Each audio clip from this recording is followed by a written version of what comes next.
guys, ayan oh, maluluto na aming ulam. Adobong chicken na merong siling haba para masarap. Paigahin natin. Ayan, diba? Yan ang aming ulam dito sa Ulingan. Masarap kumain sa bukid. Dikit-dikit na pati. Ayan, diba guys? Tara kayo, kain tayo dito sa bukid. Tayo ay dini na kumain. Kami po ay nandito sa aming ulingan. Tingnan nyo naman, napakahirap ng ulingan ng aking mga anakers.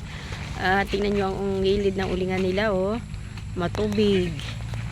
Tapos ito naman ang kanilang mga uling. Ayan, napakaganda ng uling po nila. Ayan, mag-uuwi ako ng uling para may panggatong. Wala na po kaming panggatong, guys. Ayan. Baka mainit pa auto yan. Baka mainit pa yan. Damdamin it baka kita ay masunog ang sako. Ayan. Yan po ay uling ni Poro. Porong-poro talaga ang may uling yan. Gabi naman po ay nandito sa kubo at nagduduyan.